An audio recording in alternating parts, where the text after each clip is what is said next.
Lecture du livre du prophète Isaïe. En ces jours-là, le roi Ézéchias souffrait d'une maladie mortelle. Le prophète Isaïe, fils d'Amoth, vint lui dire : Ainsi parle le Seigneur. Prends des dispositions pour ta maison, car tu vas mourir, tu ne guériras pas. Ézéchias se tourna vers le mur et fit cette prière au Seigneur. Ah Seigneur, souviens-toi, j'ai marché en ta présence dans la loyauté et d'un cœur sans partage, et j'ai fait ce qui est bien à tes yeux. Puis le roi Ézéchias fondit en larmes. La parole du Seigneur fut adressée à Isaïe. Va dire à Ézéchias : Ainsi parle le Seigneur, Dieu de David ton ancêtre. J'ai entendu ta prière, j'ai vu tes larmes.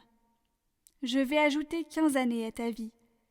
Je te délivrerai, toi et cette ville, de la main du roi d'Assour.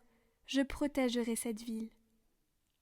Puis Isaïe dit : Qu'on apporte un gâteau de figues, qu'on l'applique sur l'ulcère, et le roi vivra. Ézéchias dit : À quel signe reconnaîtrai-je que je pourrai monter à la maison du Seigneur ? Voici le signe que le Seigneur te donne, pour montrer qu'il accomplira sa promesse. Je vais faire reculer de 10 degrés l'ombre qui est déjà descendue sur le cadran solaire d'Akaz. Et le soleil remonta sur le cadran les 10 degrés qu'il avait déjà descendus.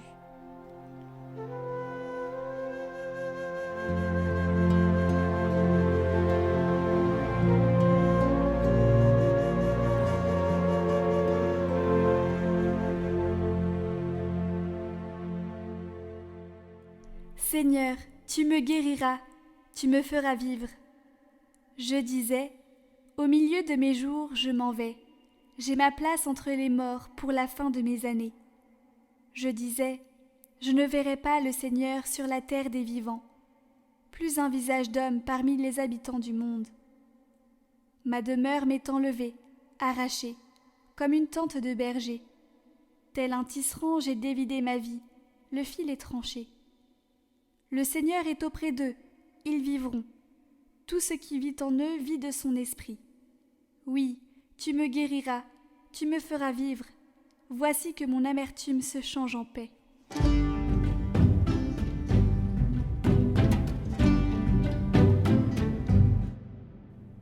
Évangile de Jésus-Christ selon saint Matthieu.